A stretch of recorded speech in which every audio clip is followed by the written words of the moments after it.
On parle des toilettes dans ce premier rendez-vous des grosses têtes dans la nuit des temps. Aujourd'hui, nous sommes le 4 octobre 2001 en compagnie de Philippe Bouvard, Fabrice, Jacques Maillot, Jean-Pierre Coff, Philippe Castelli, Bernard Mabille et l'invité d'honneur, Jacques Séguéla. À vous qui êtes toujours à l'affût de nouvelles formes de communication, qui aient de l'impact sur les foules, sur les jeunes, qu'est-ce que vous pensez de ce club d'aviron de Londres dont les rameuses ont posé nues pour un calendrier dont les bénéfices iront naturellement à une œuvre caritative. Ça se fait beaucoup, ça, les commerçants posent nus, il y a même des vieilles dames qui ont posé toutes nues. Et là, ce sont de charmantes sportives qui posent nues, mais, comment dirais-je, sur un siège de cabinet. C'est distingué. Oui, c'est chic. Elle rame sur les toilettes. Non, elle pousse. Et vous êtes fier de celle-là, Philippe? Mais si ce sont des reines de l'aviron, ce sont également des reines de la pelle, alors, en quelque sorte. Qu'est-ce que vous pensez de cette idée? C'est pas laid, vous savez, regardez. En plus, il y a des photos. Oui, j'avais vu la photo. Il faut dire que la publicité anglaise, à la fois, elle est très créative, elle est formidable, et elle va toujours trop loin. Elle perd la boule, comme dans ce cas-là. Je pense que la publicité, elle doit avoir une certaine retenue.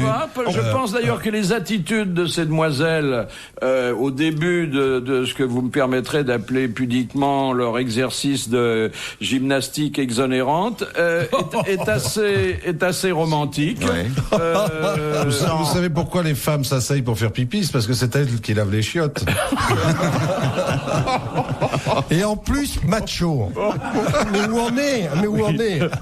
Et vous pouvez faire circuler le document, Philippe, s'il vous plaît. Bien sûr. Sans vouloir remuer l'hélice dans la plaie, on pourrait faire ça avec les matelots du Charles de Gaulle. On pourrait les photographier en train de ramer sur les toilettes du... J'ai cru qu'il a dit ça avec Madeleine et Bérou. À condition que les commodités soient encore éclairées. Oui, ce qui n'est pas le cas, oui. Eh ben, c'est galop. Non, pas Ségalo, Oui, Séguéla. Oui, monsieur Combalusier. Oui, monsieur Combalusier. Il a dit ça pour meubler. Non, ça vous fait du mal pour rien de redonner-le-moi. Ah, vraiment? Non, mais ça n'a rien d'obscène, c'est même pas scatologique.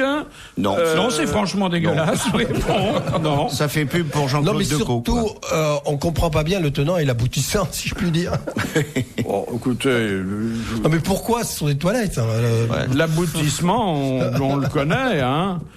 Oh, il est à peu près le même pour tout le monde. Il y a les heures qui diffèrent. Oui, parfois. Et le temps qu'on y passe. Les fréquences également. Oui. Enfin, moi, j'ai relu Proust grâce à ça. Ah oui, c'est vrai. Oui, c'est là où je lis Proust. Je trouve que ça va bien ensemble, je sais pas pourquoi. Ah oui? Ah oui. Je trouve que c'est un endroit où on peut lire Proust sans être dérangé. Mais quand j'étais chez vous, j'ai voulu aussi relire Proust, il manquait des chapitres entiers. Et y compris la couverture qui était épaisse comme le pouce. Chez moi, mes toilettes, on pourrait faire cette photo-là, mais il y a pas de séparation. Ah oui, Faut expliquer ce que c'est. Vous avez des toilettes jumelles. Vous avez ici 3 femmes qu'on peut voir parce qu'il n'y a pas de cloison, mais elles sont séparées l'une de l'autre par des cloisons. Moi, chez moi, il n'y a pas de cloison. Les toilettes sont côte à côte. Ça s'appelle C'est biplace, quoi. C'est des toilettes à partout chez vous, si je comprends bien. C'est des toilettes biplaces, comme les mobylettes. Non, ce sont des toilettes comme il y avait partout, dans toutes les cures, il y avait ça dans le temps. Ah bon? Mais tous les prêtres faisaient leurs besoins les uns à côté des autres. Ah, dans les cures, je croyais les cures thermales. Ah bon, dans les cures. Non, mais pourquoi? C'est votre côté séminariste qui ressort, mon cher. Moi, je trouve D'accord. que c'est un besoin naturel. Je vois pas pourquoi je ne ferais pas mes besoins à côté de vous. On serait côte à côte, on pourrait déconner. On pourrait même faire des concours. Mais c'était vrai chez les Grecs et les Romains, parce que Mais l'agora, c'était évidemment. ça. L'agora, c'était de gigantesques Vespasiennes, où on s'asseyait, plusieurs heures d'ailleurs, et on tenait converse. Mais on Mais peut ça- tenir des heures si on veut. Moi, ça m'arrive. On peut lire à deux, on se fait de la lecture. Ça l'était chez les Japonais. Ça l'était chez les Japonais jusqu'après la Seconde Guerre mondiale, où il y avait dans les grands magasins de Tokyo, paraît-il, À des toilettes Châtel-Guyon, publiques, mais vraiment publiques, où tout le monde pouvait converser. À Châtel-Guyon, ils tiennent 21 jours comme ça, Ah, sans bouger. Oh, c'est curieux chez toi, Jean-Pierre. Quand Mais même. j'ai une grande douche où on peut être à 4-5. Ah, mais la douche encore. Oui. La douche. Mais les toilettes, c'est pareil, c'est très agréable. À de 4-5 sur les toilettes? Non, pas sur les toilettes, je n'en ai que 2. Ah bon. Côte à côte, comme ça, pour papoter. Oui. Et sinon, j'ai une douche où on peut être à 5-6 déjà. 5, il y en a un qui s'ennuie, non? Non, pas du tout. Ah, mais non, tout de suite. C'est le seul qui travaille, en fait. Je sens que Philippe a sur les rapprochements de groupe une vision limitative. Vous écoutez RTL. Philippe Bouvard sur RTL, 4h, 4h30, les grosses têtes dans la nuit des temps. Qu'appelle-t-on des fleurines? Ah, ce sont les câbles dans lesquels on fait sécher le roquefort. Exactement. Il l'avait dit, je l'attendais de lui. C'est Jean-Pierre Coff qui a fait la bonne réponse. Alors, ce sont des caves spéciales, hein? Oui, une ventilation spéciale. Oui. Naturelle, évidemment. Et les caves où on fait sécher José Bové, ça s'appelle comment? Les caves de McDonald's. Qu'est-ce qui est signalé sur la route 95 qui va de Las Vegas à Reno, dans le Nevada, par d'énormes panneaux publicitaires? Attention, divorcé. Non. Qu'est-ce qui peut... Mariage 24 heures sur 24. Non. C'est un rapport avec le mariage? Pas exactement. Le divorce? Plutôt, oui. Divorce à toute heure? Non, mais enfin, je dis le divorce. Ça n'est pas dans le cadre d'une conduite conjugale exemplaire. Ça a un rapport avec la cigarette et l'alcool? N'abandonnez pas votre conjoint sur la route. Non. Attention, adultère? Et ce sont des panneaux publicitaires qui seraient inconcevables chez nous. Ce sont des photos? Il y a quelques photos. Conduite voluptueuse. Venez tromper votre femme, ici c'est permis. Oui, alors, ce sont des panneaux pour quel Les type constats d'établissement? d'adultère? Les constats... Mais Non. pour les boxons. Pour des maisons Exactement. closes. Des bordels. maisons closes. Les 42 maisons closes de la ville de Las Vegas sont signalées par des panneaux publicitaires avec l'adresse, le téléphone, les spécialités et les prix. Oh, dites donc. Mais du temps des maisons closes en France, avant la célèbre Marthe Richard, il y avait des publicités dans l'illustration, des petites publicités sur les maisons closes. Ah oui, mais évidemment, les Américains n'ont rien inventé, ils nous copient comme mais d'habitude. attendez, pas au bord de la route. Il n'y avait pas dans les la presse. spécialités. Parce que dans les maisons closes avant, on pouvait venir boire un verre sans être obligé de consommer. Madame Carmen, la célèbre Billy, tout ça, on buvait des verres. En Amsterdam, il y a de la publicité sur les Mais boxons ça existe d'Amsterdam. entre, vous savez, la route qui va de Bayonne à Bordeaux, là, dans les Landes. Oui. Juste avant Bayonne, il y a des grands panneaux dans 15 kilomètres, la maison close de la grand-mère La Fourcade. Alors, 5 kilomètres plus loin, commencez à ralentir, dans 10 kilomètres, la maison close de la grand-mère La Fourcade. Alors, les types, ils arrivent, font les 10 kilomètres, ils rentrent, ils font, c'est là la maison close de la grand-mère La Fourcade? Je fais, oui, c'est ici. Qu'est-ce que je fais? Vous payez d'avance, comme d'habitude. Alors, le type, il paye 500 balles, il rentre. Il se retrouve dans une pièce totalement noire, totalement vide. Alors il commence à se déshabiller et puis il attend, rien ne se passe. Alors il fouille un peu dans le noir, il trouve une porte, il ouvre la porte. Il se retrouve dans le même type de pièce, toujours aussi vide. Et lui est toujours à poil. Et puis alors il continue à chercher, il trouve une deuxième porte, il ouvre la porte, il pousse la porte. La porte claque derrière lui, il se retrouve en pleine forêt landaise et là il y a un grand panneau publicitaire. Vous venez d'être baisé par la grand-mère La Fourcade.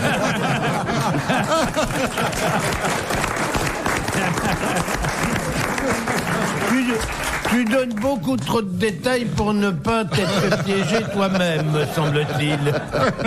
Est-ce que c'était bon, la grand-mère? Tu sais ce que faisait à Pigalle autrefois l'escroquerie classique, c'était les types qu'on racolait dans la rue et à qui on disait venez, il y a une séance de film porno. À l'époque où c'était totalement interdit en France et quasiment inconnu. Donc les types, alors c'est combien? C'est tout de même un prix déjà assez important. Et on réunissait comme ça une dizaine de pauvres types ou une quinzaine. On les emmenait dans un local à Pigalle, et au moment où les types s'asseyaient, l'organisateur hurlait « Attention, police, sauvez-vous tous !» Alors tout le monde partait, les gars avaient perdu tout leur fric, et ils faisaient ça toute la journée. C'était le même genre de... C'est ce qui s'est passé en Russie quand Helsinki a été élu, que c'est devenu la foire d'empogne et le plus grand bordel d'Europe, où il y avait une sublime russe qui leur dit « Mais viens chez moi, mon amour !» À peine déshabillé, le mari ou l'amant arrivait, et le mec, il laissait évidemment sa montre qu'il avait enlevée, son portefeuille. Ils se retrouvaient à poil. Ça devient très moral Ils se sur la retrouvaient fin. à poil dans la rue. Question de Madame Cauchouette-Guéret. quel est le seul pari que les bookmakers anglais n'ont pas le droit de prendre? Sur la mort? Sur la famille royale. Sur la famille royale, exactement. Aucun pari sur la famille royale. C'est dommage parce que la Mercedes va passer le tunnel, par exemple, on n'a pas le droit. Bonne réponse de Bernard Mabille. Ouais. Au téléphone, C'est pas comme à côté. Madame Claire Marcelli, qui est directrice d'une banque à Ivry-sur-Seine. Bonjour madame. Bonjour Monsieur Bouvard, bonjour à toutes les Bonjour grosses têtes. madame. Bonjour madame. Bonjour madame. Je crois que vous avez une question à poser à Jean-Pierre Coff, hein? Oui, j'avoue que j'ai un petit faible pour Jean-Pierre Coff.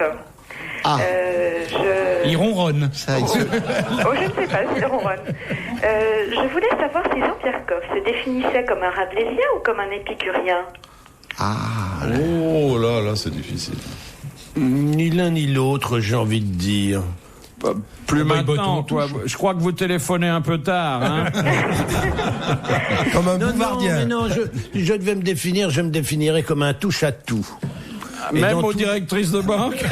À plus forte raison, directrice de banque. Vous connaissez la différence principale entre Épicure et Rabelais? Rappelez-le-moi.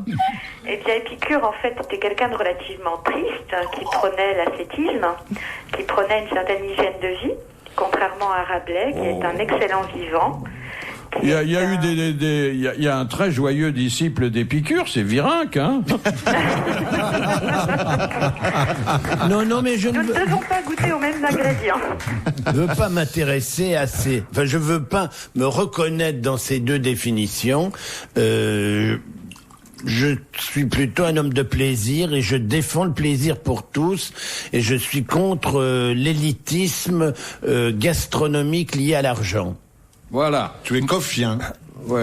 Moi qui le connais bien, je dirais que c'est un bien vivant. Comme il y a les bons vivants, mais lui, c'est il faut bien, que tout ça. soit bien dans la vie. Ah oui. Et tout ce qu'il fait, c'est Ouais. bien. Et quelle est la différence entre un hédoniste et un épicurien? Moi, j'ai jamais bien compris. Ah bah demande à madame. Justement, j'en profite pour... Malheureusement pas plus que vous à ce niveau-là. alors là... Non, l'hédonisme, c'est une vraie philosophie, hein. L'épicurien, c'est un comportement. Oui, plus, Oui. ouais. Dites-moi, Mais madame, bien est-ce que je vivant. pourrais vous poser une question? Vous me feriez un petit crédit si je venais vous voir? Vous savez bien qu'on ne prête qu'aux riches. Est-ce que vous avez de beaux découverts? Oui, il m'en reste encore quelques-uns. Merci, madame. Merci, madame. Une jolie voix et on peut dire, selon la belle Elle a quand même contrepétrie, mauvais goût parce qu'elle pouvait choisir un peu mieux autour de la table. Rappelez les Girondes. je pense qu'avec elle, le mot de guichet doit avoir toute sa signification. Ah oui, elle vous ferait remonter. Un beau petit fond de caisse. Ouais. Vous écoutez RTL. Encore quelques minutes avec les grosses têtes dans la nuit des temps du 4 octobre 2001. Ce jour-là, Philippe Bouvard recevait Fabrice, Jacques Maillot, Jean-Pierre Coff, Philippe Castelli, Bernard Mabille et l'invité d'honneur, Jacques Séguéla.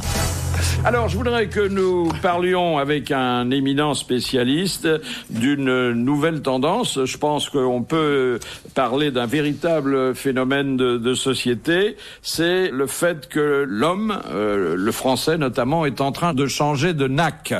C'est parce que c'est que les nacs. Pas du tout. Le nac, ce sont les nouveaux animaux de compagnie. Et pour en parler, j'ai au bout du fil le docteur Rousselet-Blanc. Bonjour docteur. Bonjour Philippe. Alors, vous êtes un éminent vétérinaire, donc... Un acologue.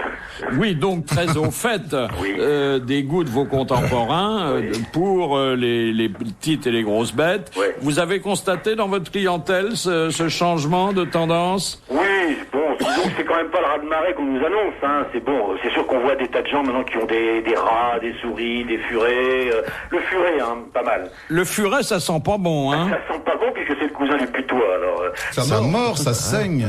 Ah oui, le furet peut être méchant si on ne lui manifeste pas suffisamment d'affection, hein? oui. Bah écoutez, moi je peux vous dire que moi je me suis fait bouffer par un furet il y a pas si longtemps que ça. Ça fait très très mal et puis il avait l'air très gentil le petit furet. Seulement bon, quand on lui a fait la piqûre, il s'est retourné et puis ça a été là. C'est un peu normal, hein? Immédiat, hein. Ah oui. Alors que Virenque, il se retourne pas quand on lui fait la piqûre.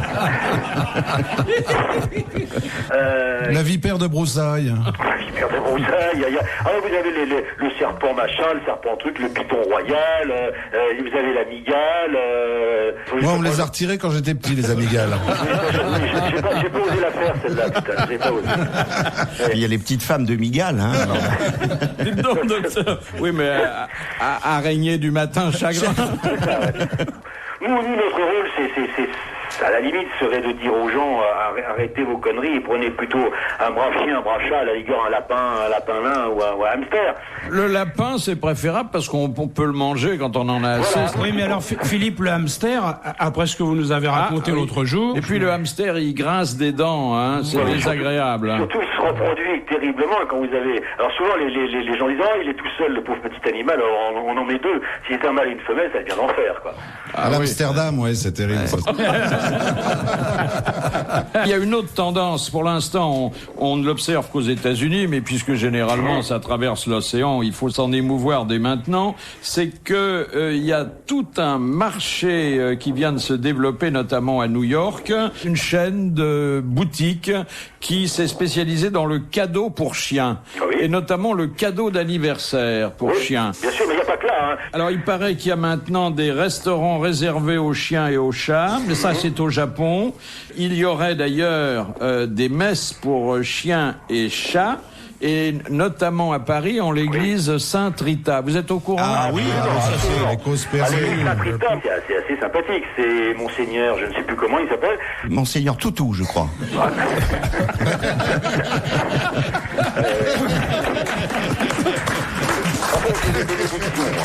J'ai lancé il y a 1 an et demi un parfum pour chien qui s'appelle Oh My Dog, qui a eu incroyablement du succès. Exact. Alors que j'avais dit aux gens qui venaient me voir, mais vous êtes sûr que vous voulez lancer ce produit-là, et on est en train de lancer le parfum pour chat. Mais ça, au moins, c'est utile. Hein.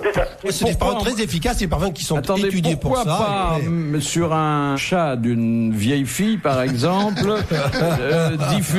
ne pas diffuser un parfum qui sente l'homme? Oui, comme la lutte raisonnée pour les insectes. Oui. Docteur, je voudrais vous poser une question. Comment sont les rapports sexuels des hamsters? Ils se frottent ou bien ils s'introduisent? Ils s'introduisent. Ah oui, d'accord. Et tous les mammifères s'introduisent.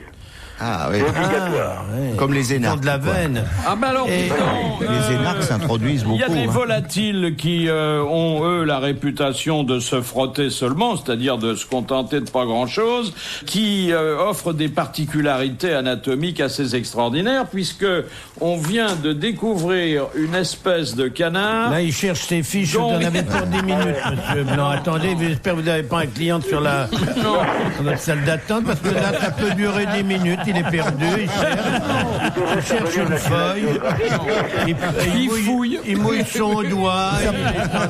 Vous êtes très méchant, ça prouve qu'il est documenté, qu'il prépare son émission. Le mec, il est désordre. Il n'arrive pas comme vous les mains dans les poches. Qu'elle soit mise dans le bon ordre, quand même. Non, c'est un canard qui a un pénis de 42 cm. On appelle ça une canne. Oh, vieux. Vous êtes au courant? Jaloux. Vous êtes au courant? Jaloux. Vous voudriez en avoir une de la moitié seulement. Jaloux. Écoutez, ça fait 50 ans que je travaille dans les canards. C'est un petit canard des lacs d'Argentine et qui, en plus, a un pénis en tire-bouchon. Oh, comme les cochons. C'est pratique. Comme les cochons. C'est vrai? Ah, on voit les amateurs. Vous n'avez rien dans des capsuleurs, je préfère la bière. Moi, pour décapsuler, je ne saurais trop vous conseiller Denis Fabre. Bon, ben docteur, on a abusé de votre compétence et de votre humour, mais comme d'habitude, les deux étaient au rendez-vous. Merci et bravo. Au revoir, Philippe.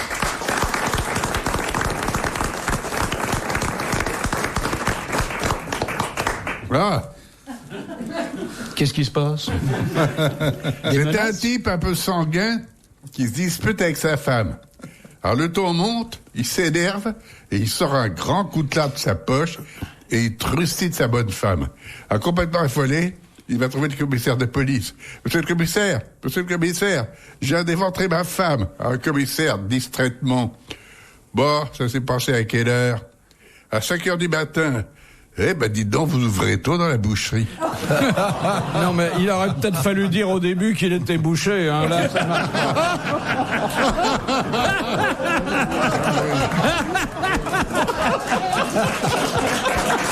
C'est un coup pour rien. Est-ce qu'on peut la recommencer dans le bon ordre? La dernière citation nous est adressée par Monsieur Gagny, qui a dit « L'homme voit son activité sexuelle atténuée par le respect de la femme et n'exerce sa toute-puissance que lorsqu'il est en présence d'un objet de bas étage. » Ça va loin, hein? Un ecclésiastique? Non, non. Un écrivain. Un psychiatre? Psychiatre. Un psychiatre. Freud. Bonne réponse de Philippe Castelli. Bravo, merci à Jacques Séguéla et à demain.